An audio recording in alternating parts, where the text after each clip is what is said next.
dar la vida para esto, ¿no? A veces es conveniente alejarnos un poquito del ruido del mercado y elevarnos un poco nuestras miras, nuestra perspectiva, para situarnos un poco donde nos encontramos y qué visión tenemos desde Renta 4 para este año, ¿no? Y qué mejor cosa que contar con Natalia Aguirre, nuestra directora de análisis, que además ha venido ya varios años. La verdad que es un privilegio contar con ella porque normalmente no se suele desplazar. Y como sabéis, en diciembre, noviembre y diciembre, ella y su equipo pues hacen un informe bastante completo, muy exhaustivo, que está muy trabajado sobre la visión del mercado de Renta 4 para todo este año, ¿no? Y al hilo de lo que os comentaba, de tener un poco de perspectiva, pues se nos ha ocurrido comenzar esta sesión con un pequeño vídeo que dura 4 minutos, que va sobre el Slow Finance, que es una filosofía de inversión. Hay muchas filosofías de inversión, pero esa a nosotros desde Renta 4 nos parece especialmente interesante porque intenta huir del día a día, del correr, de las prisas, de tomar decisiones un poco aceleradas, sino que, bueno, pues pensemos las cosas con un poco de tranquilidad, con visión a medio y largo plazo, ¿no? Y tenemos un vídeo de 4 minutos que colocaremos y después Natalia pues hará su presentación, que más o menos durará unos 40 o 45 minutos, más o menos, ¿no? Y estableceremos un turno de preguntas y de respuestas. O sea que empezamos con el vídeo. ¿Vale?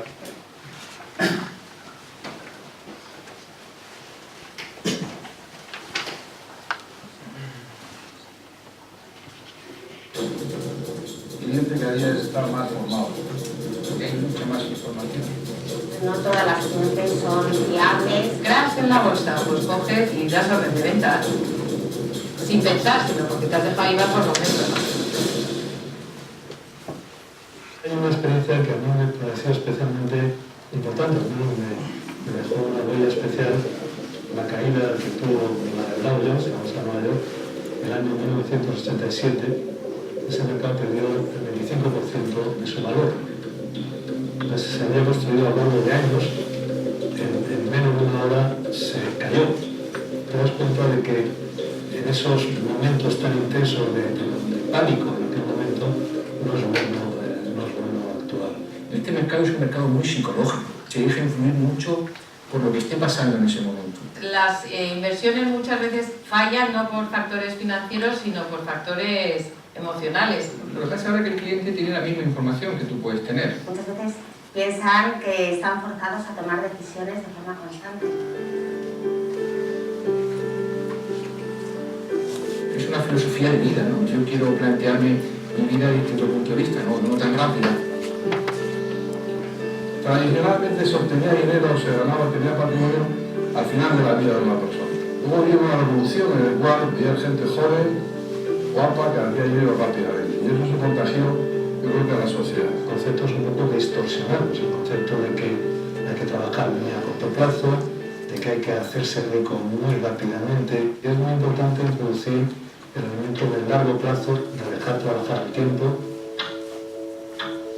El Slow Finance lo que intenta es separar el ruido del mercado de lo que realmente es lo importante. Hacer un esfuerzo por tomar distancia de todo ese volumen ingente de información.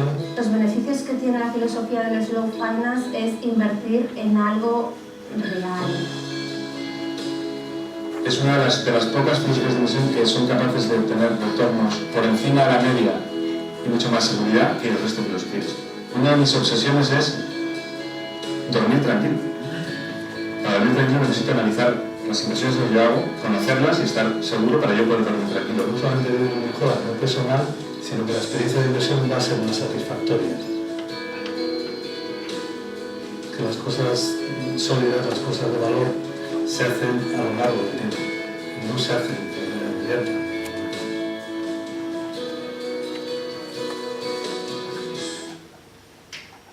Bueno, pues este era el vídeo que queríamos poneros.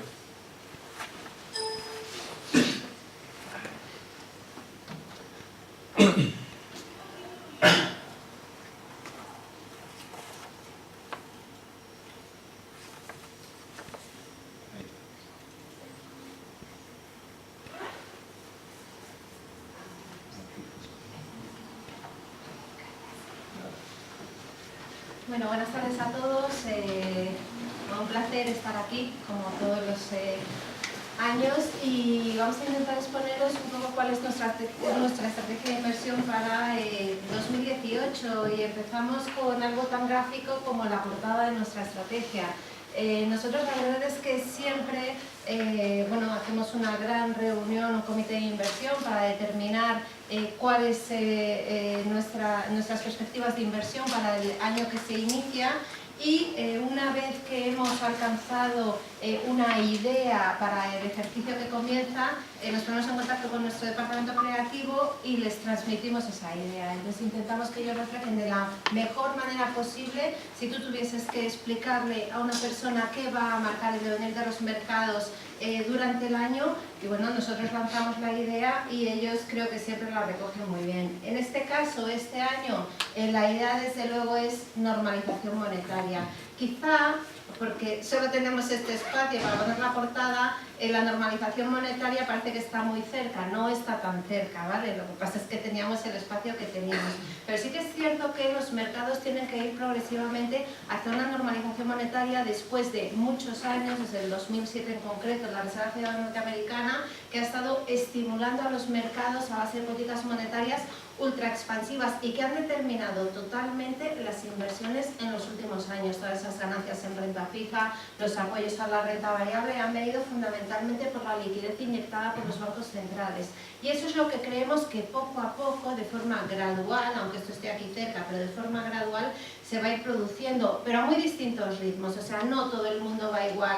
Entonces aquí tenemos un pura sangre, por decirlo así. La Reserva Federal Norteamericana es la primera que empezó a retirar los estímulos monetarios ya en diciembre del 2015, o sea, estamos hablando ya de hace tiempo, empezó a subir los tipos de interés, ya lleva 5 subidas, hizo una en diciembre del 15, otra en diciembre del 16 y 3 el año pasado.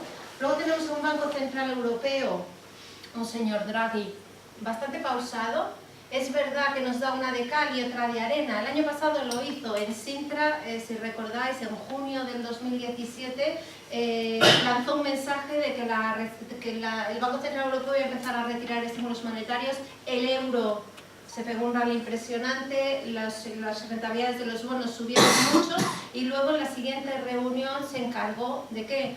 De tranquilizar un poco los ánimos. Este año estamos viendo un poquito lo mismo. Si veis, a principios de año lo que hemos visto es un rally extraordinario del euro, las rentabilidades tendiendo al alza también por más expectativas de inflación, por buen ciclo económico, y hoy, en la reunión del Banco Central Europeo, el señor Draghi se ha encargado de decir: no tenemos tanta prisa en retirar los estímulos monetarios. Tendríamos a un tercer caballo, Banco de Inglaterra, que bueno, si veis el jockey incluso está con la mano en los ojos, el caballo pastando. Bueno, aquí la idea es que Banco de Inglaterra con el Brexit tiene suficiente, ¿no? Ahora entraremos un poquito más.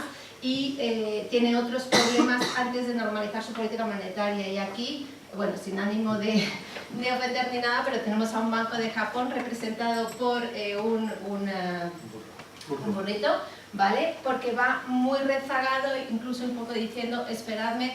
Es el único banco central que realmente sigue manteniendo una política monetaria ultra expansiva. Entonces, lo que quiero yo fundamentalmente es explicaros por qué llegamos a esta conclusión de que sí, normalización monetaria este año, pero de forma bastante gradual. Entonces, lo que vamos a hacer es un pequeño repaso de, a nivel macroeconómico, cómo va la actividad económica, cómo va la inflación, que son los dos grandes determinantes de lo que pueden hacer los bancos centrales. Luego en la coctelera meteremos los resultados empresariales, cómo van las empresas, y a partir de ahí ya definiremos dónde consideramos nosotros desde Renta 4 Banco que hay que invertir en 2018. Entonces, yo creo que aquí lo más claro es que el ciclo económico global está funcionando bien, muy bien, diría yo. Hace un par de días tuvimos la revisión de previsiones del Fondo Monetario Internacional. Tenéis aquí las previsiones de enero con respecto a las previsiones de octubre, y yo creo que lo más significativo de este cuadro es que prácticamente todo está en verde. Es decir, las revisiones son al alza continuamente. De hecho, se está esperando que el mundo crezca a tasas cercanas al 4% tanto este año como el año que viene. Estas son las tasas de crecimiento más altas desde que se empezó a salir de la crisis. Y quizá más importante que el crecimiento en sí es que es un crecimiento homogéneo. O sea, aquí en 2016, por ejemplo, tenéis que había países como Rusia, como Brasil, que son países bastante relevantes, ¿no?, que estaban en recesión.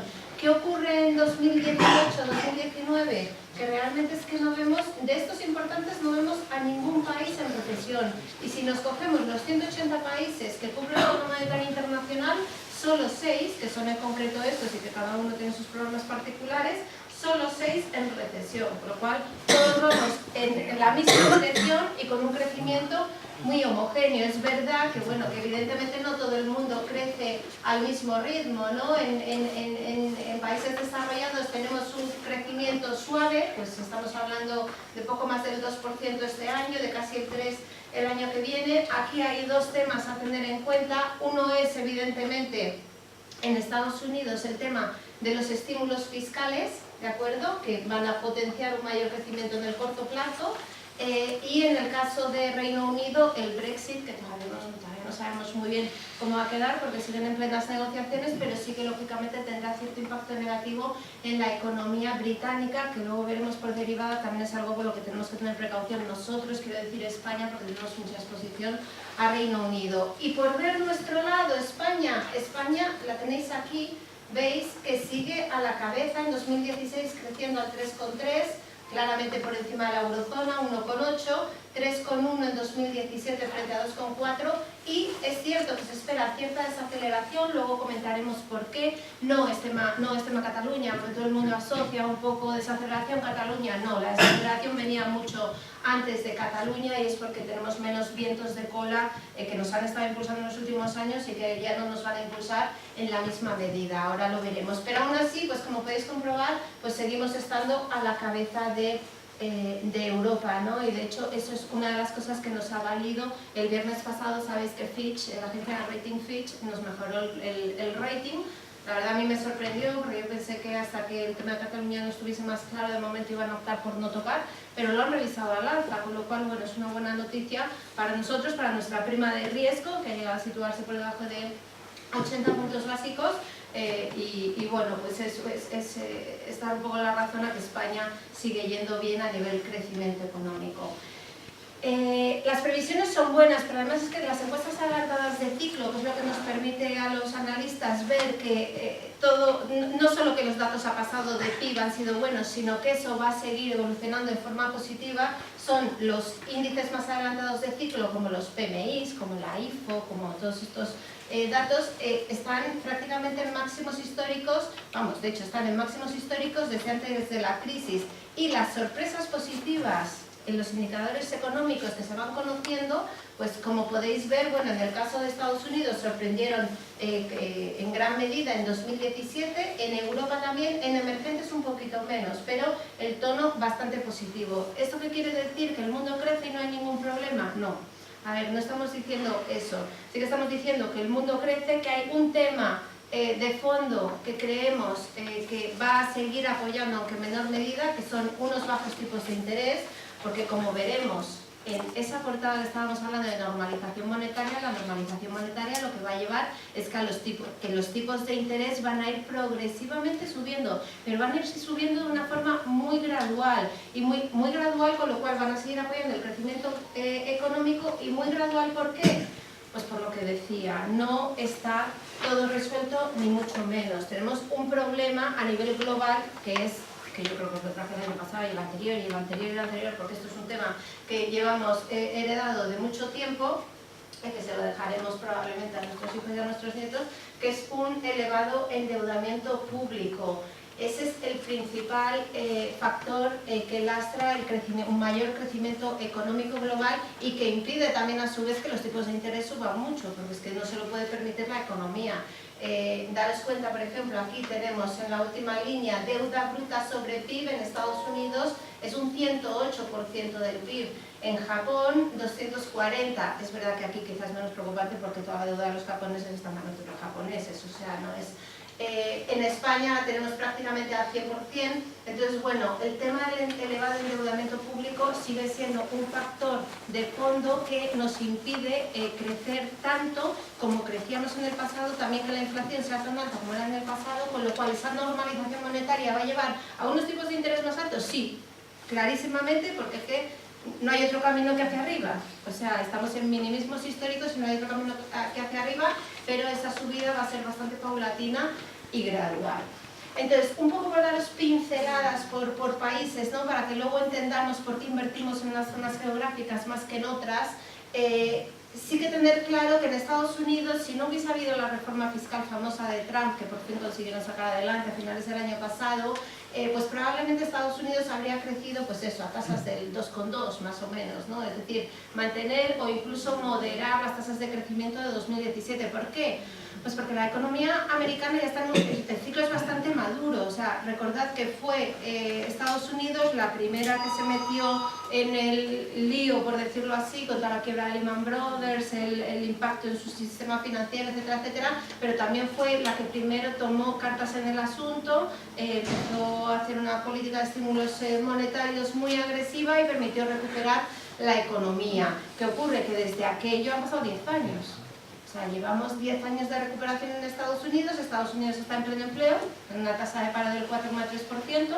Eso es un ciclo ya maduro, les genera también, o les puede generar ciertas presiones, ciertas presiones inflacionistas, y el impulso adicional que les van a pegar aquí por el tema de la reforma fiscal, y va a permitir un mayor crecimiento que el año pasado, es fundamentalmente eso, la reforma fiscal, pero que no es un one-off, es de una vez, no va a tener impacto más allá de 2018, quizá algo en 2019, pero no más. ¿Y qué ocurre? Que no solo tiene impacto al alza de crecimiento, sino que también lo tiene en la inflación, con lo cual la economía americana se va a enfrentar a una progresiva subida de tipos de interés porque tienen que frenar unas presiones inflacionistas que se les pueden ir generando, que ahora veremos. Bueno, no voy a pasar por todo, y algo si tenéis alguna pregunta específica de reforma fiscal o de cualquier tema, pues volvemos sobre lo mismo.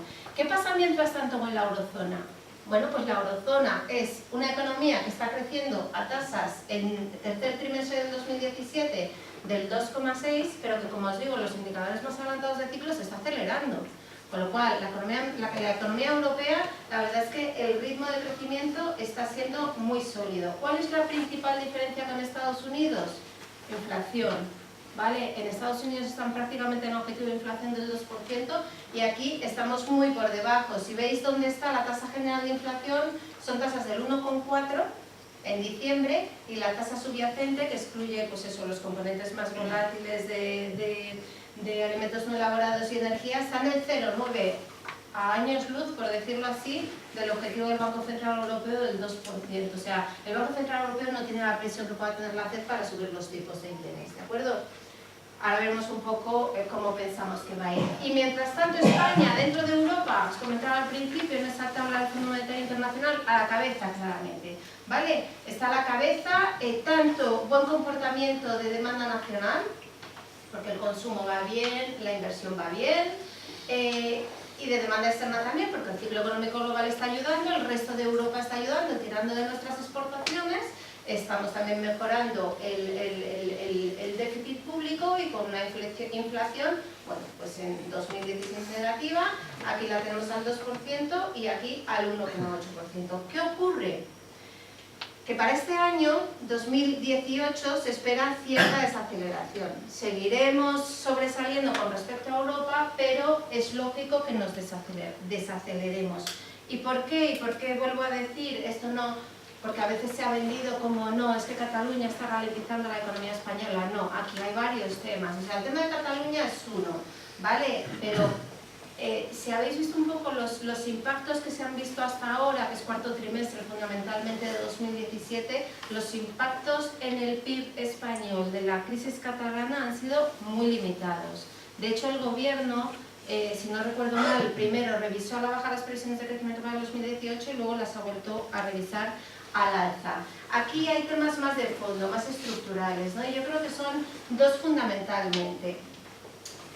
De 2014 a 2016, aquí tenéis, un tercio del crecimiento de España ha procedido de dos factores. Uno, de bajos tipos de interés, y dos, de bajo precio del crudo. ¿Por qué? Porque, eso lo podéis ver muy bien aquí, es una tabla del Banco de España donde dice cuánto del crecimiento español ha venido de política monetaria, de política fiscal y de precio del petróleo. Y como veis, rodeado tengo pues, los impactos más positivos en crecimiento español. Y vuelvo al porqué. Política monetaria, fundamentalmente porque nosotros tenemos más deuda que el resto de países europeos y también porque la mayor parte de esa deuda está a tipo variable, con lo cual el hecho de que los tipos de interés hayan bajado tantísimo nos ha beneficiado de forma especial. ¿Cuál es el otro tema que nos ha apoyado muchísimo? El tema de los precios de las materias primas. Nosotros sabéis que somos importadores netos de energía, con lo cual las caídas de precio del crudo que tuvimos en este periodo 2014-2016, pues evidentemente han sido un viento de cola clarísimo para apoyar el crecimiento económico español. ¿Qué ocurre de cara a este año 2018? Que los tipos de interés han dejado de caer, no digo que vayan a subir, no estamos esperando subida de tipos en Europa para este año, de hecho hoy el señor Draghi lo ha confirmado, porque ya había algunos en mercado pensando que se iba a adelantar la primera subida de tipos de la Banca Central Europea 2018, no, nosotros seguimos esperándola y él ha confirmado hoy lo mismo para 2019. Entonces, tipos de interés ya no tienen más margen de caída y el siguiente movimiento es al alza y el precio del crudo todos sabemos lo que ha hecho, ¿no? Como ha repuntado desde mínimos precisamente pues, por esos acuerdos de control de la oferta por parte de los países productores, pues la parte de la demanda ha estado evolucionando muy bien. Entonces, este factor positivo que hemos tenido aquí en estos últimos años, que como veis en el caso de España ha sido mucho más positivo que en el área euro, pues ya no lo vamos a tener. Y luego tenemos un tercer factor, que es el Brexit. ¿Vale? Nosotros tenemos mucha exposición, quiero decir, España tiene mucha exposición a Reino Unido vía exportación de bienes, exportación de servicios, fundamentalmente turismo, me refiero, y luego inversiones directas, o sea, claramente el Santander, Iberdrola, Ferrovial, IAG, Sabadell, o sea, todos tienen grandes inversiones en aquel país y habrá que ver pues, que sea una salida ordenada y no afecte demasiado al crecimiento económico español. Aún así, hay que decirlo, España desacelerándose, pero desacelerándose de forma gradual y además, como digo, pues sigue destacando con respecto a Europa. Así que tenemos una economía que va bien a nivel crecimiento económico, ¿de acuerdo? Y a nivel global, sincronizado. Entonces, esa es parte de lo que tenemos que meter en la coctelera. Ahora tenemos que hablar de inflación para ver crecimiento e inflación, cómo impactan en política monetaria. Bueno, pues la inflación yo creo que se ve muy bien en el gráfico, o sea, se ve claramente que hay dos países que están por encima de los objetivos de inflación. Sabéis que en términos generales, salvo China, que me venga a mí a la cabeza, que tiene un objetivo de inflación del 3%, todos los desarrollados andamos por 2% objetivo de inflación de los bancos centrales, ¿de acuerdo? Entonces veis que tenemos aquí, en rojo tenemos a Estados Unidos, que está más o menos en su objetivo de inflación, tenemos a Reino Unido, que está muy por encima, pero esto es un efecto derivado de la depreciación de la divisa, de la libra, a raíz del Brexit. Que aquí hay que comentar un par de cosas. Un efecto, es verdad que la libra se depreció mucho, pero si veis un gráfico de la libra frente al dólar, ya ha recuperado todo lo que perdió desde el Brexit. No digo tanto que sea apreciación de la libra, fortalecer la libra, como que el pobre dólar está débil contra todo el mundo, porque es verdad, está débil contra todas las divisas. Contra el euro no, la libra contra el euro todavía le queda como un 15%. ¿Qué ocurre cuando tienes una divisa depreciada? ¿Qué importa esa inflación? Se les ha ido la inflación por encima del 3% y es verdad que a medida que se vaya suavizando ese efecto, pues deberá tender hacia el objetivo, pero de momento está ahí. Eso es lo que le ha obligado al Banco de Inglaterra a finales del año pasado a subir los tipos de interés, porque se les iba la inflación, pero no tienen ninguna intención de seguir con esas subidas, van a esperar a ver qué ocurre con el Brexit. Tenemos Banco de Inglaterra, tenemos Reserva Federal y luego por abajo tenemos a dos zonas geográficas, Japón, el burrito que comentábamos al principio. ¿Por qué está el Banco de Japón con una política monetaria ultra expansiva y no tiene ninguna prisa por retirar los estímulos monetarios y por subir los tipos de interés? Porque no tienen inflación, es que no tienen ninguna inflación y llevan con una, ahora lo veréis en gráficos, con una política monetaria muy expansiva durante mucho tiempo, el famoso Abenomics que es un poco experimento explosivo, no sabemos dónde va a acabar, pero la cruda realidad es que sí que están mejorando el crecimiento económico, todo hay que decirlo, pero no están consiguiendo generar inflación. La idea es que vaya tendiendo poco a poco hacia arriba, pero estamos a mucha distancia. De hecho, Banco de Japón, tuvimos reunión la semana pasada, creo que fue, o esta semana. Esta semana, a principios de esta semana, lo que dijeron es que no esperan alcanzar el objetivo de inflación hasta 2020. 2020, o sea, nos quedan 2 años largos, ¿no? Y luego tenemos al Banco Central Europeo, que como os decía antes, pues sigue bastante por debajo del objetivo. Este año en mercado lo que más vais a oír hablar es de inflación. Inflación que si se va al alza va a propiciar que los bancos centrales retiren los estímulos monetarios y ante esa retirada de estímulos monetarios la renta fija va a caer y en función de cuánto suban los tipos de interés el impacto puede ser positivo para las bolsas o llegar a ser negativo en caso de que los tipos suban demasiado, ¿de acuerdo? Eso es un poco la idea. Entonces, ¿va a subir mucho la inflación? Bueno, yo os voy a plantear aquí, esto lo hago sobre todo, pues como lo hacemos un poco en los comités de inversión, más que nada porque cada uno, o sea, podemos ver el vaso medio lleno o el vaso medio vacío. Yo lo que quiero dejar muy claro es que estas son las cosas que hay que vigilar, ¿no? Para realmente ver al final si se van hacia un lado o hacia el otro. Entonces, tema importante, el output gap. ¿Qué es el output gap? Pues es la brecha que hay entre el nivel de producción actual y el potencial. Si el nivel de producción actual está por encima del potencial, genera presiones inflacionistas. Si es al revés, no las genera porque puede seguir produciendo sin generar inflación. Entonces tenemos a estos países, entre ellos Alemania y Estados Unidos, que ya han cerrado esa brecha, ¿no? Y pueden generar presiones inflacionistas. Pero por el contrario tenéis a muchos países, entre ellos España, Japón, Italia, que todavía no han cerrado ese gap, con lo cual entendemos que no se debería generar demasiadas presiones inflacionistas precisamente por esa diferencia de output gap. Otro tema importante a nivel de inflación, y ahora pasaremos al tercero que yo creo que es el más relevante y el que más vamos a seguir en mercados, pero eso también hay que tenerlos presentes. ¿Cómo está el mercado laboral? ¿Vale? ¿Cómo está el mercado laboral actualmente? Y aquí solo he puesto 2 ejemplos. Estados Unidos tenéis aquí la tasa de paro en negro, ¿vale? Y la NAILU de Estados Unidos, la NAILU es la tasa de paro compatible con la estabilidad de precios, ¿vale? Cuando una tasa de paro de un país está por debajo de esa tasa compatible con la estabilidad de precios, genera presiones inflacionistas, porque tienes a mucha gente ya empleada y esa gente empleada te va a solicitar incremento de salarios y te va a provocar presiones salariales que se van a trasladar a los precios y te van a obligar a subir más los tipos de interés. Esto es lo que ocurre en Estados Unidos. Aquí sí que hay presiones inflacionistas porque la tasa de paro actual está por encima de la NAILU. Por debajo. ¿Qué ocurre en Europa? Pues ocurre lo contrario. Es verdad que hemos mejorado mucho. Estábamos en tasas de paro del 12%, ahora estamos en tasas de paro pues del 9,5%, ¿no? Más o menos.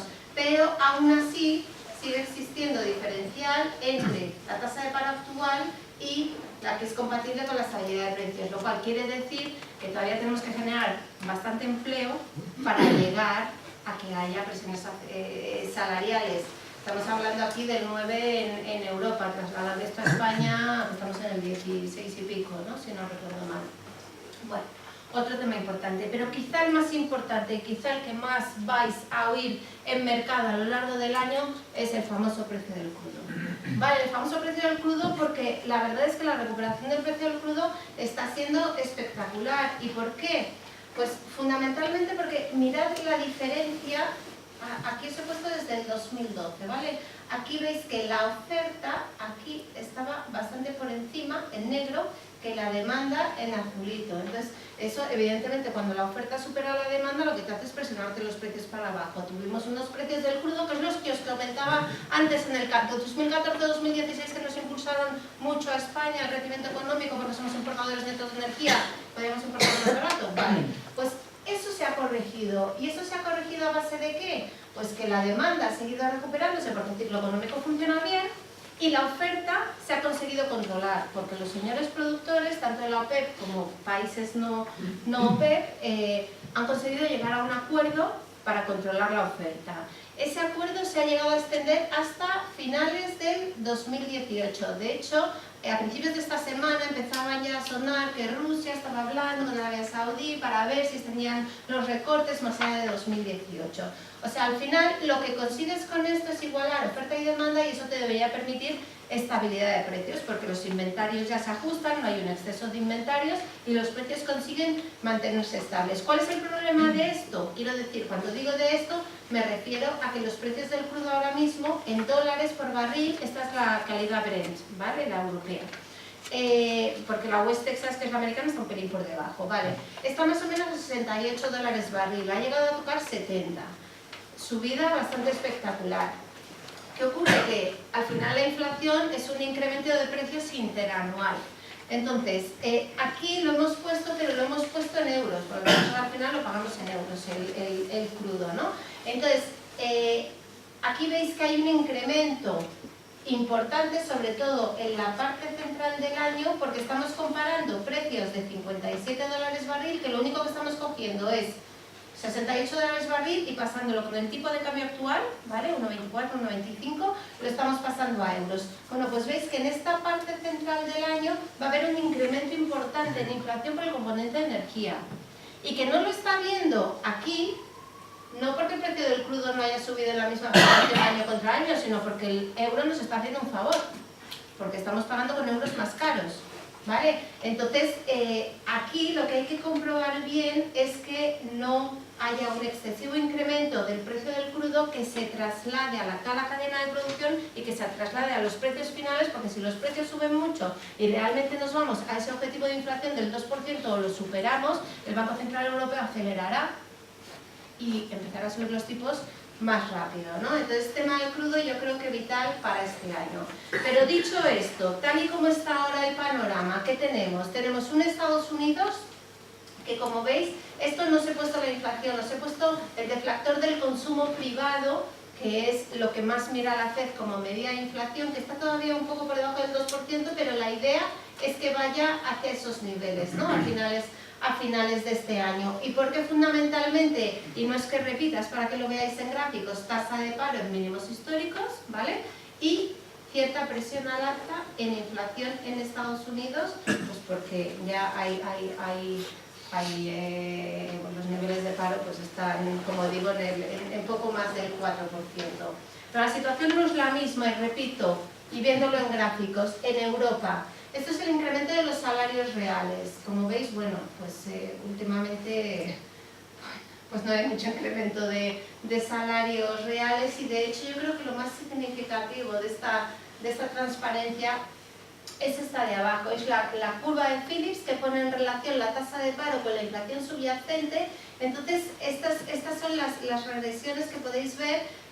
Lo que ocurría en 2003-2007, esto significa que para generar una inflación del 2%, en 2003-2007 te valía con tener una tasa de paro en torno al 10%. En 2010-2012, para tener una misma inflación del 2%, pues tenías que tener una tasa de paro pues en torno a estos niveles, ¿no? Y en cambio ahora, en Alemania, esto es Alemania exclusivamente, ahora para tener una tasa de paro del 2%, fijaos, una inflación del 2%, la tasa de paro tiene que situarse mucho más abajo. Entonces le cuesta al mercado generar inflación, y creemos que eso es lo que sigue pasando y es lo que se refleja precisamente aquí. Teniendo en cuenta que tenemos bastante holgura, no en Alemania, pero sí en otros países de la eurozona, en el mercado de trabajo, pues nos cuesta ver, sinceramente nos cuesta ver que en Europa vaya a haber demasiada inflación. Entonces, dicho esto, tenemos crecimiento fuerte, tenemos una inflación que va por barrios, Estados Unidos y Reino Unido sí que por encima de objetivo, cerca en el caso de Estados Unidos, y Japón y Europa muy por debajo. Entonces, vamos a ver cuál es el punto de partida, o sea, ¿dónde nos hemos estado moviendo en los últimos años? Pues en los últimos años, os he puesto desde diciembre de 2016, sabéis que Lehman estalló en diciembre del 17, ¿no? Más o menos septiembre del 17. Bueno, ¿cómo se resolvió aquello? ¿Se lo puso Coto? Sí, pues aquí al final lo que se hizo fue bajar los tipos de interés al máximo. ¿Cuál es el único país que ha iniciado el tensionamiento monetario? Aquí en negro, Estados Unidos, que os comentaba al principio, que ha hecho ya 5 subidas de tipos de interés. Reino Unido ha hecho solo una, pero porque se les lleva la inflación, y Japón y Europa pues las tenemos aquí en mínimos históricos en 0, de hecho a Japón no se le ve porque está en menos 0,1, ¿vale? Está por ahí abajo. Esos son tipos de interés, o sea, políticas monetarias ortodoxas, pero tenemos también lo que se ha aplicado en los últimos años, las políticas monetarias heterodoxas, es decir, yo con tipos a 0 no conseguía reanimar la economía. ¿Qué hago? Meto liquidez al sistema. ¿Cómo meto liquidez al sistema? Los famosos QE, los famosos quantitative easing, ¿vale? Yo soy Banco Central Europeo, compro deuda a mercado, meto liquidez. Entonces, fijaos, comentaba antes, experimento explosivo, Banco Central Europeo. Banco de Japón. Banco de Japón tiene, los activos del Banco de Japón suponen un 96% del PIB. Estos señores japoneses no compran solo deuda pública, privada, compran ETFs, compran equity, o sea, compran renta variable, tienen enormes porcentajes de compañías cotizadas en bolsa. Eso nosotros no lo hacemos, ¿no? Entonces, este es el caso más claro. Y luego tenemos tanto a Banco de Inglaterra como Banco de Japón y FED, Banco Central Europeo y FED, que también han comprado pues, de forma importante en el mercado. Entonces, vamos a ver cómo puede evolucionar esto. El que os decía, el curasar de que va la cabeza de la normalización monetaria, la FED.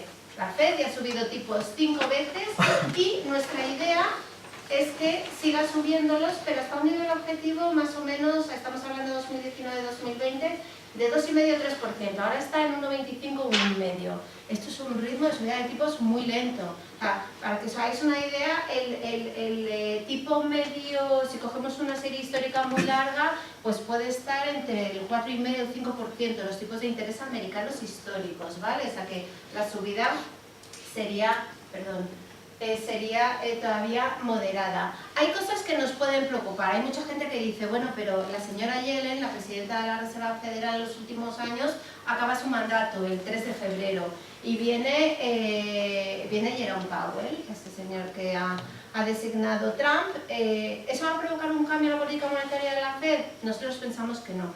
Nosotros pensamos que es un señor bastante continuista y que va a subir tipos este año 2-3 veces y que tampoco por ese lado corremos riesgo. ¿Qué hay que vigilar? Una de estas cosas que hay que vigilar el mercado, que aparte de Jerome Powell, quitaríamos de aquí a Jerome Powell, hay otras 3 vacantes durante el año que hay que cubrir. Entonces, evidentemente, dependiendo de a quién cojan, a quién pongan en la Reserva Federal, que el tono sea más tensionador de política monetaria y esté dispuesto a subir los tipos de interés más rápido, o por el contrario, que sea más paloma, como dicen, más dovish, y quiera frenar el ritmo de retirada de los estímulos, pues así tendremos una Fed más agresiva o más controlada, ¿no? Entonces eso habrá que verlo, pero sí que es evidente que con una economía creciendo al 2%, con una tasa de paro del 4%, con una inflación del 2%, lo normal es que los tipos americanos se vayan a 2019-2020 al 2,5-3%. Eso son los tipos de interés. Y luego el balance este que ha crecido tantísimo, que os comentaba, el famoso quantitative easing, la idea es que se vaya reduciendo de forma muy progresiva. Eso creemos que es lo que hay en mercado. Cualquier desviación respecto a esa expectativa es lo que va a mover los mercados. Cuanto más se tensione, lógicamente el mercado se pondrá más nervioso, y cuanto más despacito vaya a la hora de retirar los estímulos, pues más tranquilo estará el mercado. Situación distinta en el caso del Banco Central Europeo. Lo más significativo de esta diapositiva, estas son las estimaciones de crecimiento e inflación que hace el Banco Central Europeo. Las últimas son del mes de diciembre. Y para 2019 están dando una inflación del 1,5%. Para 2019, cuando su objetivo es el 2%, o sea, ¿cuándo vamos a llegar al 2%? Eso nos lleva a pensar que van a ser muy prudentes y van a ir despacito en la normalización monetaria, pero es que hay otro factor que está incidiendo y que es lo que le ha hecho hoy a Draghi echar el freno, que es el euro. El euro, como veis, a principios del 2007 estaba en menos de 1,05 y hoy ya lo tenemos aquí. Se nos ha ido el gráfico porque es que vamos a unos ritmos espectaculares. El año pasado el euro se revalorizó contra el dólar un 14% y este año debemos llegar ya a un 5% en 3 semanas. Entonces, bueno, al que se quiera ir a Estados Unidos esta está muy bien de viaje, pero quiero decir que es que esto les tiene que preocupar en algún momento. No sé cómo han cerrado las bolsas porque no he podido verlo, pero la última vez que lo he visto al mediodía, el DAX alemán está cayendo un 1%. Al final, todo lo que sean exportadoras, evidentemente, €1 en 1,25 hace daño, ¿no? Y yo creo que precisamente por eso Draghi hoy ha dicho, no señores, esto hay que frenarlo, perdón, de alguna manera. Entonces, ¿cuál es nuestra idea en este contexto? Que todo el mundo nos pregunta, ¿cuándo van a subir los tipos de interés en Europa? Bueno, nuestra idea es, desde enero, el quantitative easing, que el año pasado estaban comprando 60.000 millones de euros al mes, compraba el Banco Central Europeo, por eso los tipos están donde están, porque no hacen más que comprar, y claro, los precios suben porque es que no hay tanta oferta para tanta demanda que hay, y las CIRES, las rentabilidades de la deuda, bajan. Ahora lo veremos clarísimamente. Pues de 60.000 hemos pasado a 30.000. A 30.000 vamos a estar hasta septiembre, lo ha dicho hoy. Lo ha repetido, y vamos a estar hasta septiembre y luego no va a ser una salida brusca. O sea, todo aquel que estaba pensando que en septiembre dejan de comprar y ya está, él ha dicho que no, que la retirada va a ser bastante gradual. Aquí, bueno, vencimiento TLTROs, estos son la liquidez que les daban a los bancos a cambio de que ellos prestasen, que todo eso, si vence y no se renueva, es retirada de liquidez también del mercado, ¿no? En 2018 y 2020, que ya veremos qué pasa. En principio, en el cuarto trimestre del 18, septiembre del 18, acaba la compra de deuda, pero como digo, probablemente de 30.000 pasen a comprar ahora de 10.000, o esa es un poco la idea. Pero sigue la reinversión. ¿Qué quiero decir con esto? O sea, la FED, por ejemplo, lo que ha estado haciendo hasta ahora era que seguía reinvirtiendo los vencimientos de los bonos.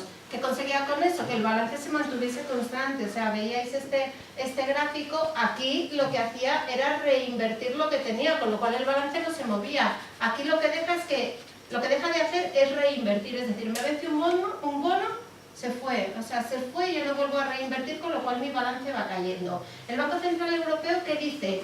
Yo voy a seguir reinvirtiendo, con lo cual mi balance no va a caer. No voy a meter más liquidez al mercado, pero tampoco la voy a retirar. Entonces, en función de eso, el mercado lo que se plantea es, bueno, vale, tú me dejas en septiembre del 18 o diciembre del 18 de comprar deuda. ¿Cuándo me vas a subir los tipos de interés? Entonces, ahí estamos un poco en terreno abstracto, ¿vale? Porque ellos lo que dicen, Draghi lo que dice es que los tipos de interés bajos se van a mantener hasta bien pasado el fin del QE. El fin del QE es en septiembre y diciembre del 18. ¿Qué significa bien pasado? No lo sé, hasta que no nos lo explique él no sabemos lo que es bien pasado. Nosotros estimamos, y el mercado creo que también estima, que pueden ser más o menos 6 meses. Porque es lo mismo que ocurrió con la FED, que dijo unas palabras similares, no eran las mismas, pero más o menos transcurrieron desde que dejó de comprar deuda en mercado, desde que finalizó el quantitative easing la FED, pasaron 6 meses hasta que empezó a subir tipos. Nos vamos al segundo semestre para subida de tipo, el tipo oficial, el que conocemos todos, el del 0%, pues probablemente a mediados del 2019 o segundo semestre empiece a subir. Es posible que antes la facilidad marginal de depósito, que sabéis que es el tipo de depósito que le cobra el Banco Central Europeo a los bancos por depositar ahí el dinero, que es menos 0,4, pues que suba antes, ¿vale? Pero eso es un poco el guión que seguimos nosotros, con lo cual, daos cuenta que hasta 2019 no esperamos subida de tipos. ¿Esto en qué se traduce? Bueno, esto es un poco previsiones, ¿no? De cómo puede ir el Euribor. Fijaos que no llegaríamos hasta no llegaríamos hasta diciembre del 18 al 0%, y luego la subida va a ser muy paulatina, ¿no? Deuda alemana, que está dando ahora mismo está un poquito más arriba, está en 0,55 más o menos, pero la subida va a ser, estos son subidas en rentabilidades que significan caídas en precios, va a ser también bastante paulatina, y aquí tendríais la deuda española. ¿De acuerdo? Banco de Japón, pasamos muy rápidamente, el objetivo de inflación está aquí, la inflación está aquí, con lo cual estos señores seguirán comprando. Esto es lo que comentaba antes, Banco de Japón tiene un 60% de los ETFs en circulación. O sea, estos señores lo compran todo realmente para inundar de liquidez al mercado. Este es el crecimiento que han tenido las compras de deuda pública de los bonos japoneses en los últimos años. Entonces veis que ha estado con crecimientos del 60, del 70, del 90%. ¿Qué va a ocurrir a partir del 17? Esto no significa bajada, esto significa menor incremento, significa que las compras se van a incrementar en un 60%, en un 50%, en un 40%, pero se van a seguir incrementando, ¿de acuerdo? Y el Banco de Inglaterra, lo que comentábamos también, el objetivo de inflación está ampliamente superado por el impacto que ha tenido la depreciación de la divisa, pero desde nuestro punto de vista estos señores, hasta que no vean cuáles son los efectos del Brexit, no se van a atrever a hacer nada, sobre todo porque aquí se está empezando a ver un giro y porque la libra, como os decía antes, se está apreciando, sobre todo contra el dólar, y eso va a volver a restar inflación. Entonces, esa es la parte que hemos visto de, de actividad económica buena, inflación depende de cada zona geográfica y el impacto que va a tener en políticas monetarias. ¿Qué pasa mientras con el otro aspecto que lógicamente recogen en gran medida las cotizaciones, que son los resultados empresariales? Pues que la cosa sigue yendo bien. O sea, el caso de Estados Unidos lo veis en máximos históricos. Estos son los BPAs, beneficios por acción, del Standard & Poor's 500. Estos son del Eurostoxx y estos son del IBEX. Aquí yo creo que la lectura más rápida que se hace es que se están esperando crecimientos en torno a doble dígito en todos los índices. En el SP serían superiores porque tendríais que meter el impacto que pueda haber de la reforma fiscal, que ahí no está recogido todavía en el consenso porque las compañías están terminando de establecerlo, pero yo creo que aquí lo más significativo que hay que decir es que el Standard & Poor's está en máximos históricos y por el contrario, tanto el Eurostoxx como el IBEX están muy lejos de esos máximos históricos de 2007-2008, con lo cual el recorrido al alza, la potencial de recuperación es bastante superior. Eso se ve muy bien aquí. Tenéis, por ejemplo, estos son el máximo de beneficios, o sea, cómo está el beneficio por acción actual frente al máximo de 2007-2008. Como veis en Estados Unidos muy por encima, cerca de un 60% por encima de los máximos de antes de la crisis. En cambio, en Europa estamos un 30% por debajo y quizá el caso más extremo, el caso de Portugal, un 60% por debajo. Entonces, bueno, sí que es verdad que alguno me puede decir, oye, pero esto se debe a que los sectores son muy distintos los del SP que los del Eurostoxx. Ahí tenemos mucha tecnológica, que es verdad que los beneficios han crecido mucho más. Sí, y que nosotros tenemos mucho más financiero, que la verdad es que el sector financiero en general en la crisis pues ha sufrido mucho. Sí, no estamos diciendo que se tenga que cerrar todo ese gap, pero sí que parcialmente tendría que cerrarse. De hecho, si veis aquí, ya ha empezado a cerrarse. Estos son los márgenes de beneficios. Europa es el rojo, Estados Unidos es el gris. Estados Unidos, como veis, está prácticamente en máximos históricos y nosotros estábamos muy por debajo y hemos empezado a cerrar ese gap. Esta mejora ha sido muy superior a la americana, pero también porque estamos mucho más rezagados. Pensamos que eso puede seguir ocurriendo. Entonces, bueno, esto es un poco resumen de lo que hemos estado comentando. Lo voy a pasar directamente para irme a los gráficos. Y para establecer, en función de ese escenario que hemos marcado, macro, bancos centrales y resultados empresariales, ¿qué hacemos con nuestro dinero? ¿No? Que al final yo creo que es un poco a donde queremos llegar, ¿no? Entonces, a ver, lo que sí que es una realidad es que los bancos centrales presionan los tipos a la baja, eso es clarísimo. 45% de los bonos soberanos de la deuda pública con rentabilidad inferior al 1%, 23% con rentabilidad negativa. Eso se ve muy bien aquí abajo. Esto es toda la curva de tipos del 2 años al 30 años por distintos países. Como veis, Alemania hasta el 5 años no es que no te paga rentabilidad, es que tú le pagas a ella. ¿Vale? ¿En qué se traduce eso? Pues eso se traduce en que los principales damnificados, y bueno, pues eso todos somos conscientes de los últimos años, pero lo hemos vivido, son los ahorradores más conservadores. O sea, un monetario, un renta fija, pues esas son las rentabilidades o no rentabilidades acumuladas en 2017, datos de Inverco, ¿no? A diciembre en acumulado 2017. Entonces, evidentemente, en el entorno actual está claro que si quieres rentabilidad tienes que estar dispuesto a asumir algo más de riesgo. Y con lo que yo os he comentado, ¿qué va a ocurrir con la renta fija? Bueno, pues en una normalización monetaria, aquí tenéis la línea azul clarito, son los tipos de intervención de la Reserva Federal. Entonces lo que se ve es que y la línea azul oscura son los tipos de la deuda a 10 años. Entonces lo que se puede ver bastante bien en este gráfico es que en los ciclos de subida de tipos de interés, de intervención, la Fed sube tipos, generalmente las TIRES, la rentabilidad de la deuda, sube también. Es cierto que no esperamos que sean grandes subidas, pero sí que si las TIRES suben, los precios caen. Renta fija, un riesgo evidentemente de pérdidas. ¿Esto va a ocurrir o no va a ocurrir? Esto está ocurriendo. O sea, no son previsiones de futuro, no. Es lo que está ocurriendo.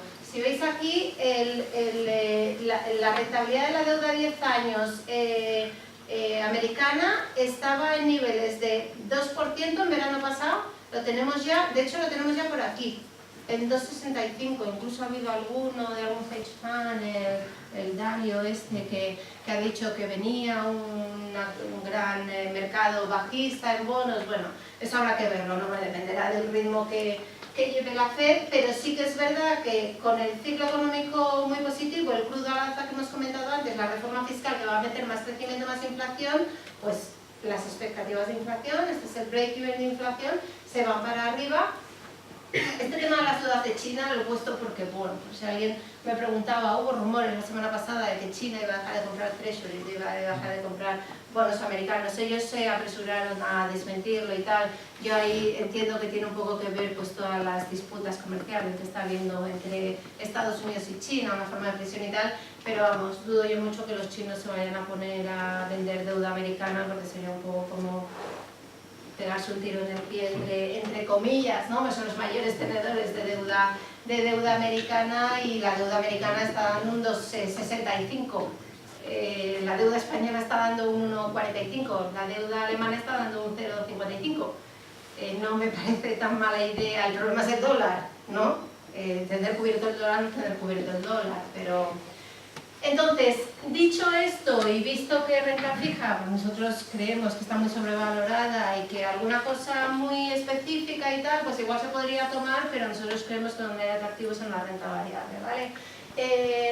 Vamos a pasar un poco rápidamente por estos temas para que lo veáis, yo creo que quizás sobre todo en gráficos, ¿no? Una atractiva valoración en términos históricos, yo creo que son valoraciones razonables. Hay mucha gente que te dice la bolsa está cara, ahora os demostraré que la bolsa está más o menos cotizando a los ratios históricos, por lo cual cara a cara no está. Otra cosa es la bolsa americana, que es verdad que está un poquito más tensionada.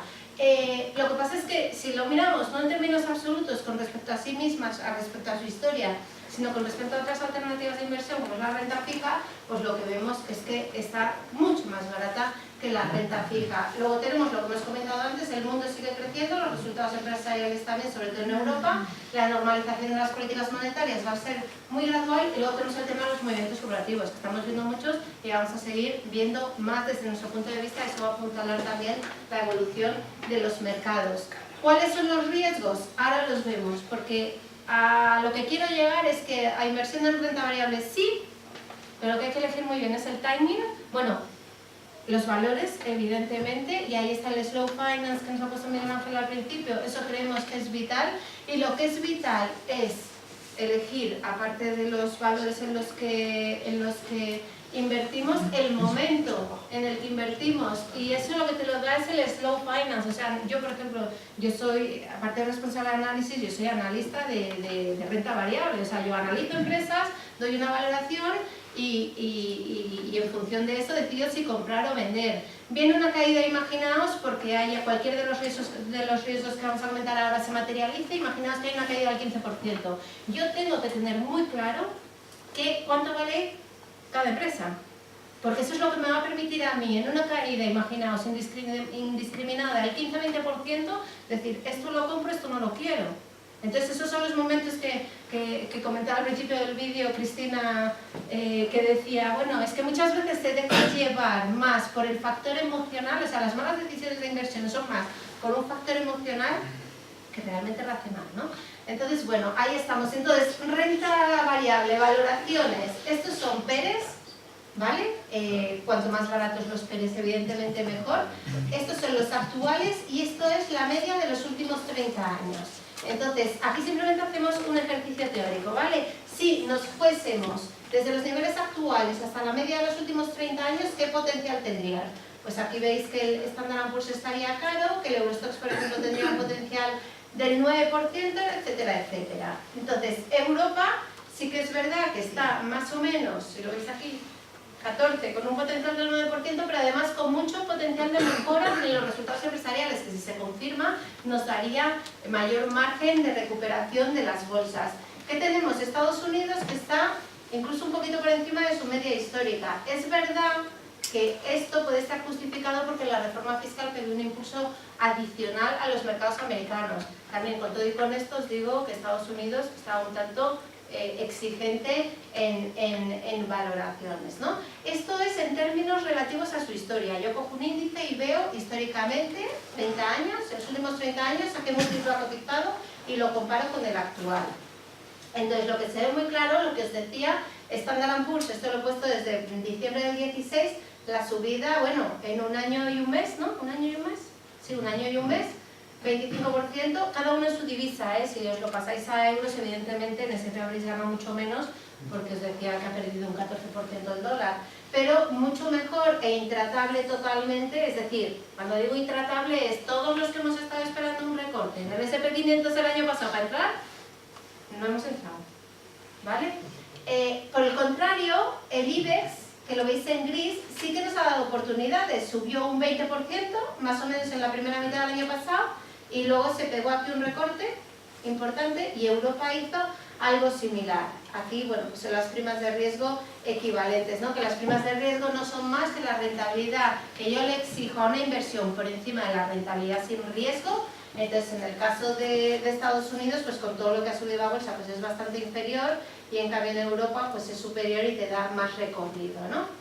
Entonces, os hablaba de rentabilidades con respecto a la historia, rentabilidades absolutas, pero os decía que si esas rentabilidades respecto a la historia son más o menos razonables, incluso atractivas en el caso de Europa, con respecto a la renta fija son mucho más atractivas, es decir, la renta variable frente a la renta fija, yo ahí sí que no tengo dudas. Renta variable, clarísimamente. Eso se puede ver, por ejemplo, aquí muy bien.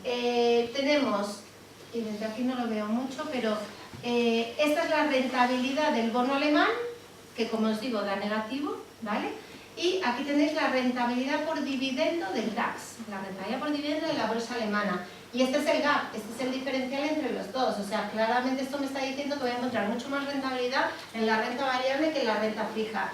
Lo mismo si lo mido contra, no contra deuda pública, sino contra deuda corporativa, deuda emitida por empresas.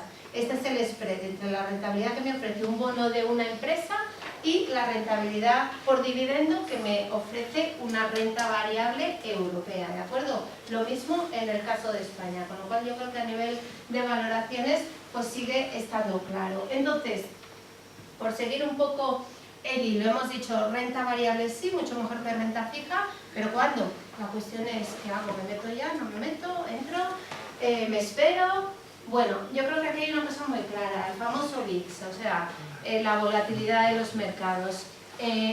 Los bancos centrales, yo iba a decir, han matado, vamos a decir, han anestesiado la volatilidad.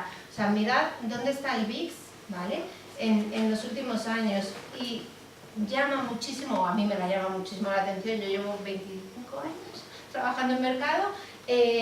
El año pasado era espectacular ver, por ejemplo, como Corea del Norte había lanzado un misil que pasaba sobre Japón y los mercados no se movían. Eso en otros momentos que no hubiese estado condicionado por una elevadísima liquidez de los bancos centrales del mercado, el mercado se pegaba una buena caída. Pues como pasó en agosto del 15, creo que fue con los chinos, ¿no? Que devaluaron un 2% y cayó el mercado un 20%. Bueno, pues esta volatilidad que está tan baja, esto creemos que puede cambiar, que puede empezar a incrementarse la volatilidad. ¿Y por qué? Pues fundamentalmente aquí tenéis estas barras, bueno, a ver, las líneas son los distintos bancos centrales, ¿no? La emisión neta de deuda pública menos las compras de bancos centrales, que al final es la liquidez que hay en mercado. Lo que veis es que en los últimos años las compras de los bancos centrales han sido superiores a lo que emitían los gobiernos, ¿vale? Los tesoros.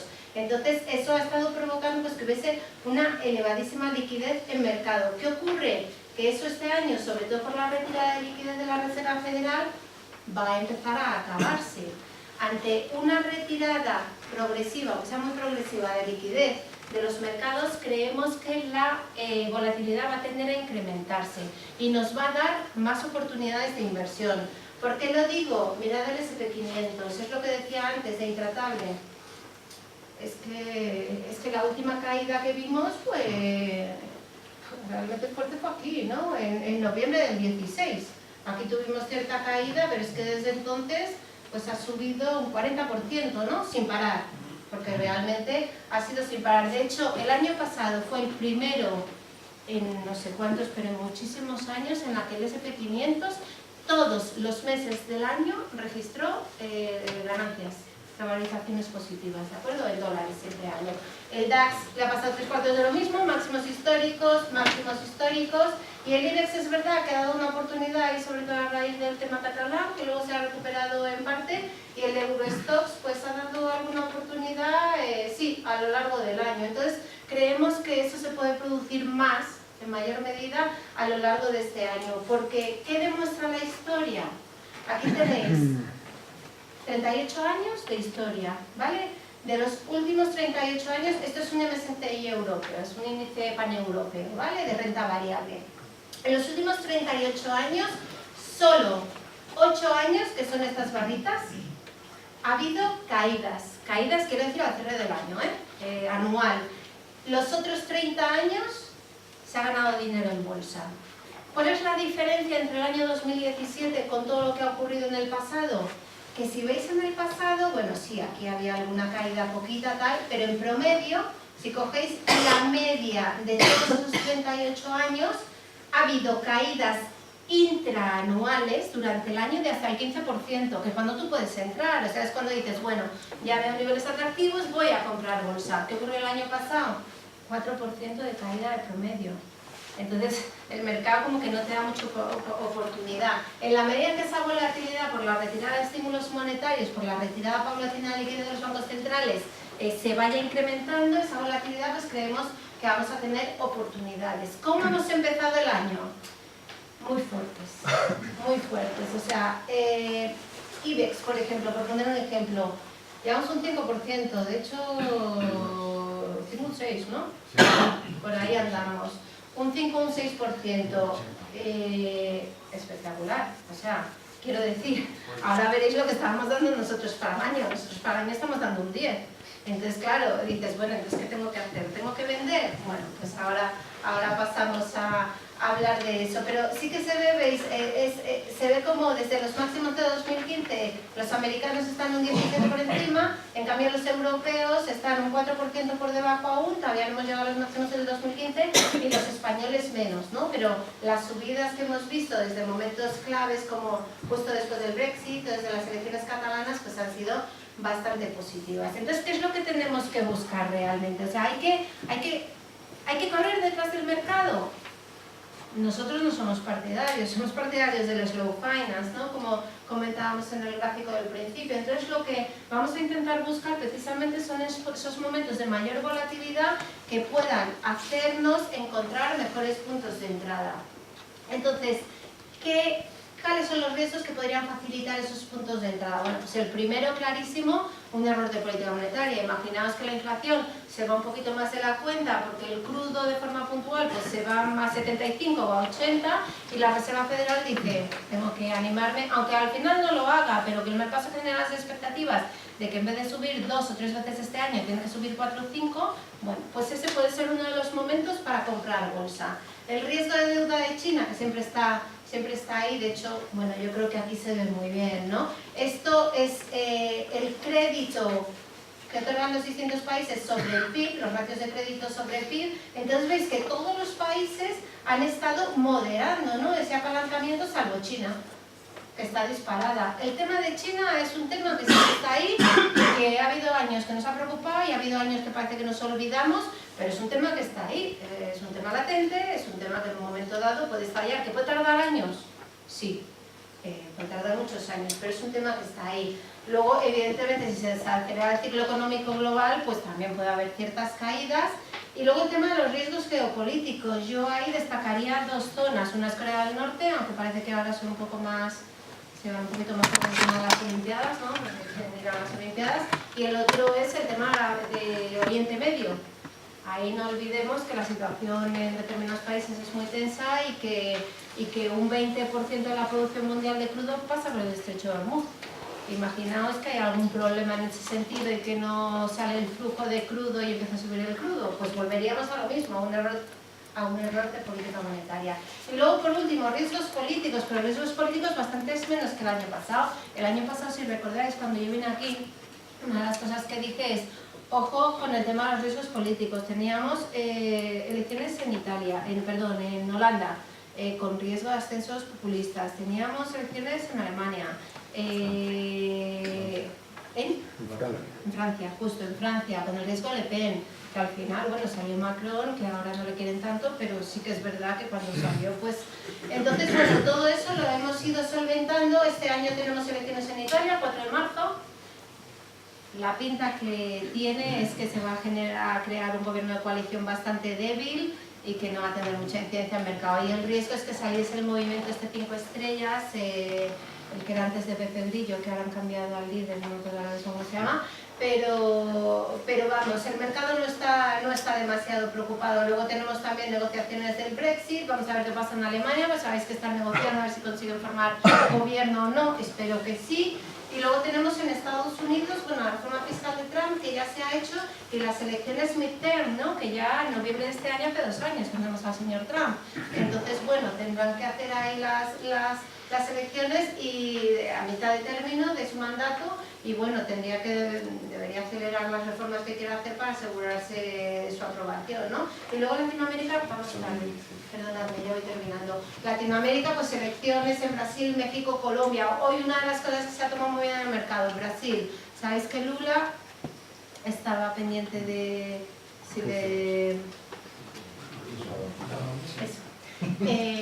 Y bueno, parece que sí que sigue adelante con los cargos de corrupción y tal, con lo cual parece que no se va a poder presentar a las elecciones, que es una de las cosas que se temía en el mercado. El Bovespa ha subido un 5 y el Real ha subido un 2.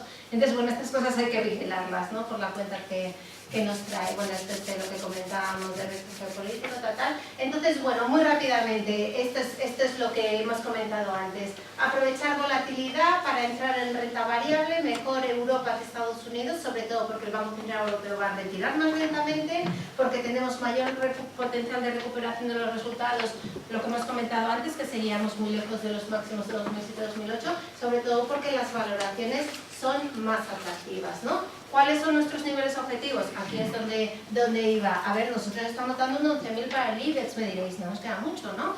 A 11.600 estamos, pues, a 11.600, yo esto lo he hecho, perdón, a 10.600, a 10.600, 11.000 puntos. Esto es, bueno, un análisis top-down que si a alguno le interesa, pues le puedo contar en qué consiste. Esto es simplemente teniendo en cuenta pues, cuándo van a crecer los beneficios, dónde van a estar los tipos de interés, la prima de riesgo y el PIB nominal.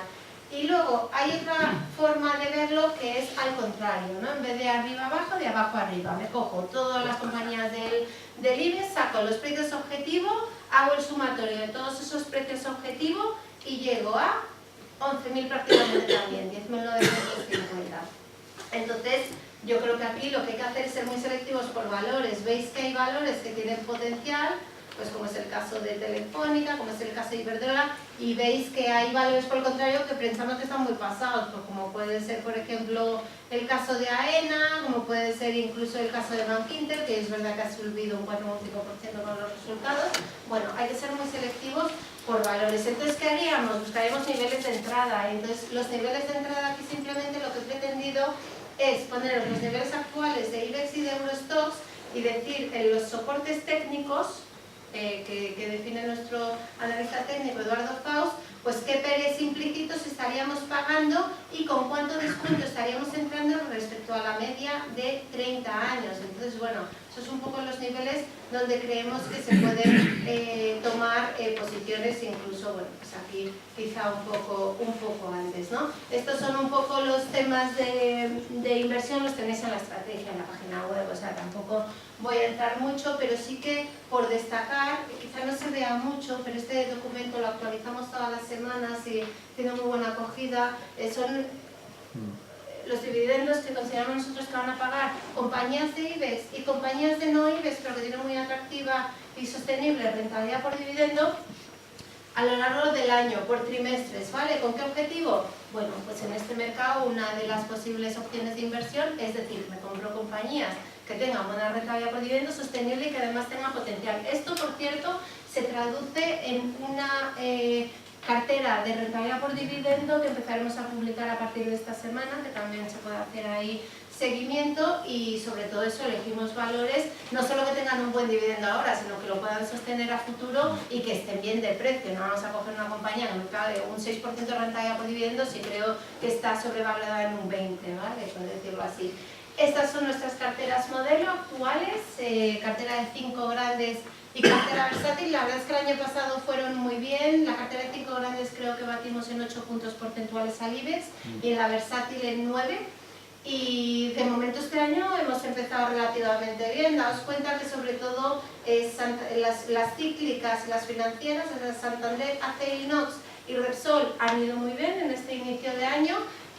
Celnex es un valor espectacular que el año pasado nos ayudó muchísimo en la cartera, subió un 65% y este año sigue subiendo y nosotros pensamos que sigue teniendo buenas perspectivas. Y Dia es valor ultra castigado. El año pasado, de hecho, con el profit warning de finales de año le llegaron a dar un 40%, nosotros entramos, pensamos que era excesivo ese recorte y de hecho esta semana habréis visto que el Ether One, que es ese ruso, capital de Rusia, Moscú, como decían, pues capital ruso, ¿no? Capital ruso a Dia había comprado inicialmente un 10%, ya tiene un 15% y tiene compromiso de llegar a un 25%. ¿Va a hacer una OPA? No sé.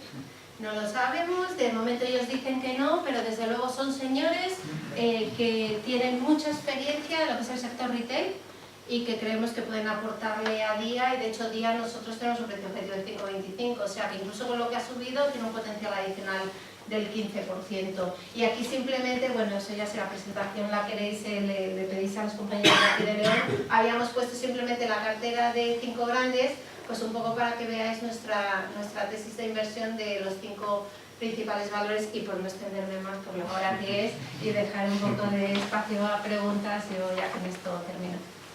Muchas gracias.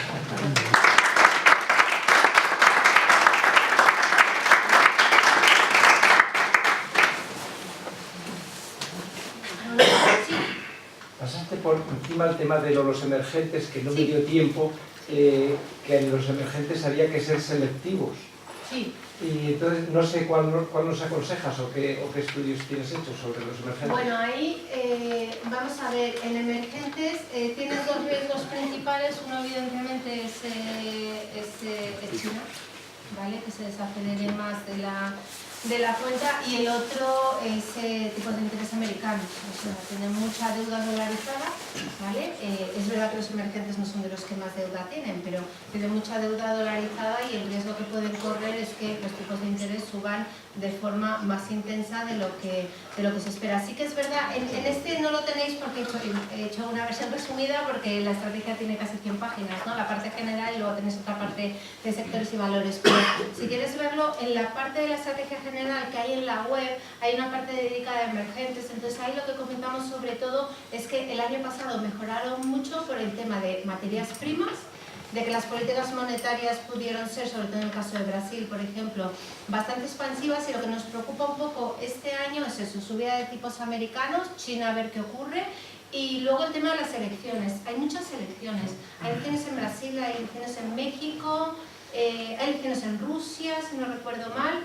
Entonces, bueno, ahí hay que ir viéndolo. Quizá uno de los países más recomendados ahí es India. Yo lo estuve mirando esta semana porque me llamó mucho la atención cuando se publicaron las previsiones del Fondo Monetario Internacional, que revisaron a la baja las previsiones para 2017 como medio punto porcentual.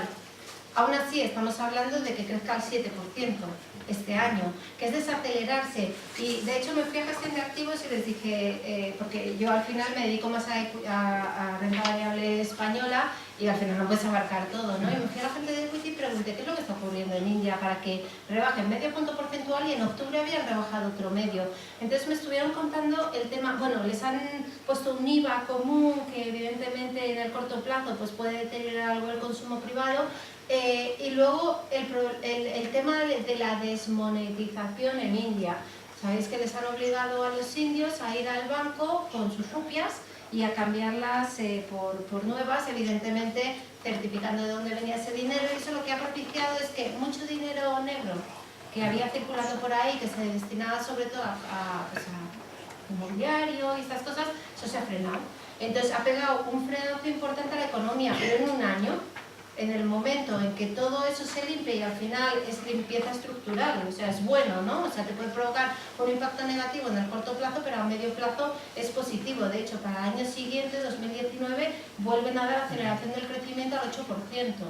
Entonces, por ejemplo, una posibilidad podría ser India. Y luego, por ejemplo, en emergentes, nuestro gestor de la TAM, Alejandro Varela, este año está positivo en México, pero casi como un contrarian, ¿sabes? Contrarian contra mercado.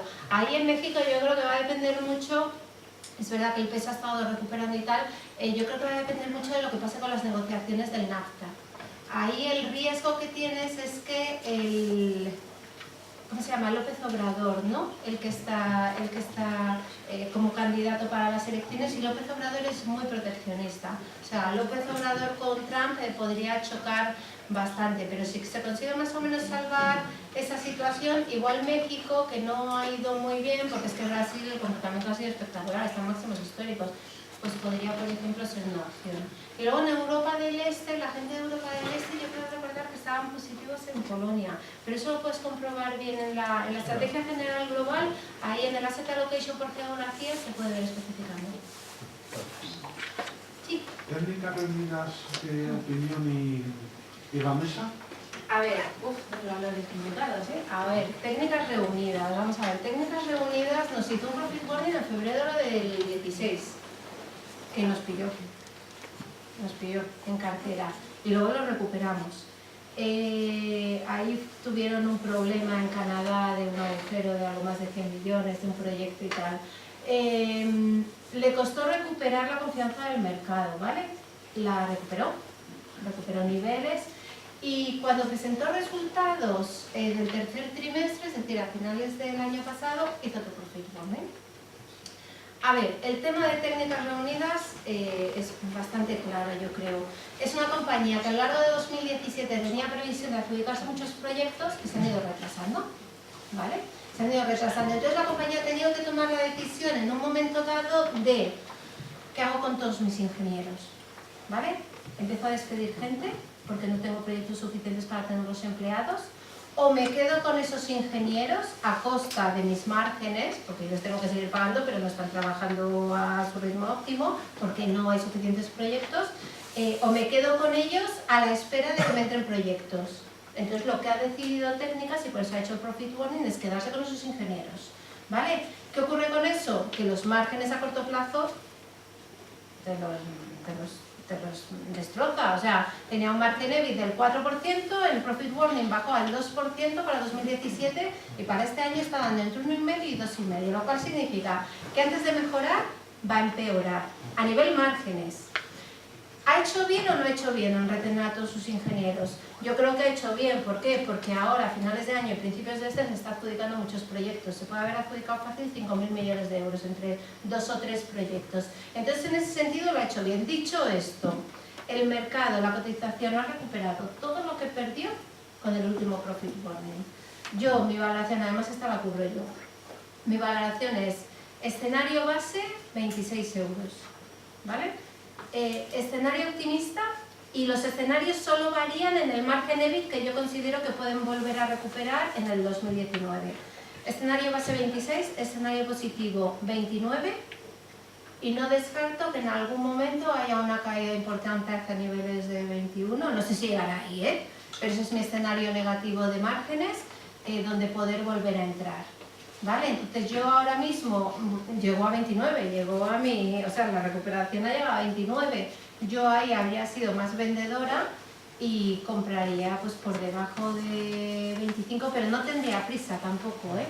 O sea, yo creo que los resultados en el corto plazo van a ser flojos antes de mejorar, y a medida que vaya demostrando que tiene capacidad para mejorar los márgenes, yo creo que el mercado se lo volverá a creer, pero claro, tú sabes cómo es la confianza, ¿no? O sea, es muy fácil de perder, muy difícil de recuperar, Entonces yo me marcaría a niveles, por encima de 27 sería más vendedora, por debajo de 24 sería más compradora y que me demuestren. Gamesa. A ver, Gamesa ha subido muchísimo, muchísimo desde mínimos, quiero decir. Hoy yo hablaba con Ángel Pérez, que es el analista de Gamesa, y me decía que ha subido un 50% desde mínimos. ¿Qué le ocurre a Gamesa? A Gamesa lo que le ocurre es falta de visibilidad, ¿vale? Gamesa publica resultados el 30, creo, de enero, el 30 de enero, el 31. Pero más importante que los resultados, que ya sabemos que van a ser flojos, es la estrategia, que presenta el 15 de febrero. Vale, entonces ahí va a ser clave. Ahora mismo está en nuestro precio objetivo. Nosotros tenemos un precio objetivo de 13,5 y creo que está en 13 y poco, más o menos. Entonces, la clave ¿cuál va a ser? Que nos dé visibilidad. Ha tenido dos problemas fundamentales. Uno ha sido Estados Unidos, que se pensaba que con la reforma fiscal de Trump las renovables les iban a dar, al final parece que no afecta, o que no va a afectar tanto, que tienen que explicar en la estrategia. Y el otro ha sido India, que ha habido un parón en India de todo el tema renovable y parece que ahora está empezando a recuperar un poquito. Entonces yo tendría identificadas esas fechas, resultados 30 de enero, el 7 de febrero también importante porque publica Vestas. Vestas es uno de los principales comparables de Gamesa. Y no te digo que tengan los mismos márgenes operativos, pero sí que suelen seguir la misma tendencia, con lo cual, si Vestas te dice mis márgenes van a mejorar, pues tendría un poco la idea, ¿no? Y luego, desde luego, el 15 de febrero. Si el 15 de febrero consiguen convencer al mercado de que han hecho borrón y cuenta nueva el mercado en el que operan de renovables, es que tiene mucho potencial de futuro. La cuestión es que aparte de todos los contratos que se están adjudicando, que están muy bien, los márgenes también, no sea solo volumen, sino que sea también margen, ¿no? Entonces yo creo que ahí está la clave. Nosotros ahora mismo optamos por no tocar, ¿vale?, el valor, que estamos bastante prudentes porque está muy en precio, ha subido mucho, pero en función de lo que salga en la estrategia del 15 de febrero, pues decidiremos. ¿Vale? Sí. Dado que estamos en mínimos en los tipos de interés, está claro que el mismo camino para que suban, aunque tarde un tiempo, lo que viene a pena estar en un fondo de respaldo en la parte de los recursos, están mis pocos fondos de eso, ¿sí? Yo creo que sí, quizá no de forma continuada en el tiempo, o sea, yo creo que lo que hay que aprovechar son los movimientos un poco del mercado, ¿no? Porque vamos un poco a trompicones. Lo que comentaba yo antes, lo de una de cal y otra de arena, de Draghi el año pasado en Sintra, el 27-26 de junio, fue súper agresivo, que la política monetaria se tenía que empezar a normalizar, empezó a subir muchísimo el euro, empezaron a subir mucho las tires, que al final es eso lo que buscas, ¿no? Si suben los precios, estar corto en el bono alemán a 10 años, te viene de perlas. El bono alemán en ese momento pasó de una rentabilidad de 0,30 a 0,60. Pero si tú estás corto de bono alemán, está súper bien. ¿Qué ocurrió después? Que en la reunión siguiente, cuando se dio cuenta de que se le estaba yendo todo, de que se había pasado de agresivo porque se le estaba metiendo mucho el euro, lo que está pasando ahora, había subido mucho las tires, lo que le está pasando ahora fue la de cal y luego fue la de arena. Entonces dijo, no señores, que la normalización no va a ser tan rápida. ¿Qué ocurrió? Que luego en alemán volvió a pasar de 0,60 a 0,30. Por eso digo que no puedes estar continuamente invertido en una posición corta, lo que tienes que hacer es ir aprovechando los niveles. Pero vamos, no es una locura, porque si ves el gráfico que hemos enseñado, que no sé, pero que está por aquí, ¿no? Sí que pensamos que puede pasar, ahora mismo está en 0,55 o así, que pueda pasar a finales de año a 0,75 en subida de rentabilidades, eso es el equivalente en caída de precios. Pues sí, pero los movimientos en el mercado pueden ser bastante volátiles en función de lo que hay que la Banca Central Europea. Sí. El BBVA no le tenías en la lista, que es que no se esperan grandes subidas. El BBVA, la verdad es que en la parte de la estrategia que tenéis de sectores y valores era en el sector bancario. Tenemos en la cartera de 5 grandes tenemos a Santander, en la cartera versátil tenemos a Santander y a Liberbank, ¿vale? Liberbank por valoración fundamentalmente y porque ha hecho bastante limpieza después de la ampliación de capitales a mega ampliación del año pasado. BBVA lo teníamos como otros valores en el radar. Yo a corto plazo quizá BBVA prefiero no, o sea, me gusta mucho más a corto plazo Santander o Liberbank. ¿Por qué? Fundamentalmente porque una parte muy importante del negocio de BBVA viene de México, ¿vale? Que se tiene que aclarar la cosa, y Turquía, ¿vale? Entonces, en ese sentido, yo estaría un poquito más cauta en el corto plazo. Sí que es verdad que a medio plazo yo creo que valoraciones de precio contable una vez, rentabilidades por dividendo que tiene como del 4 y pico, son bastante buenas. Se ha hecho un esfuerzo también en lo que es reducción de riesgo inmobiliario con la venta Cerberus de parte de los activos inmobiliarios. No me parece mala idea, pero si me vas a elegir entre Santander y BBVA, por ejemplo, Santander creo que tiene el atractivo de que está expuesto a zonas geográficas con mayor potencial de crecimiento: Estados Unidos, España, Brasil. Tienes las sinergias del POPU, que yo creo que van a ser más de las que dicen. Ellos dicen 500 millones de euros, pero tiene toda la pinta de que van a aprovechar para hacer limpieza, ya no solo de los del POPU, sino suya. También tiene venta de activos en vez de a Cerberus, que ha hecho el BBVA, estos lo han hecho a Blackstone. Los objetivos que presentan de rentabilidad son bastante razonables y las valoraciones son parecidas a las de BBVA. Entonces yo, entre uno y otro, yo casi ahora mismo, tal y como están las cosas por zonas geográficas, yo me quedaría más con el Santander. Sí que es verdad que en una de estas caídas que se puedan producir a lo largo del año, pues BBVA puede llegar a ofrecer niveles atractivos. Lo que pasa es que está como súper enrancada. O sea, tú si ves un gráfico del BBVA, está en 7,5, o sea, no sale de ahí. El técnico del Santander es bastante más limpio, ¿no? de recuperación, me da a mí la sensación. Pero vamos, un valor a tener en cuenta de cara al futuro, sí. Ya. No hablo más. Un poco tarde quizás, ¿no? Sí. Algún pequeño aviso: tenemos el último jueves de mes de febrero, además tenemos aquí Miguel de Juan. Va a dar una charla Miguel de Juan. Sabéis que él es el asesor principal de un fondo que quedó ya hace 7 o 8 años, ¿no? 7 años, además que estamos hoy de enhorabuena porque hemos llegado ya a los 10 millones de euros. Y él es el asesor principal de este fondo. Y él tiene una reunión anual con todos los inversores y con cualquier persona que esté interesada en invertir en este tipo de filosofía, que es la filosofía valor, ¿no? De Warren Buffett. Y nada, muchísimas gracias, Natalia. Gracias a vosotros, un placer.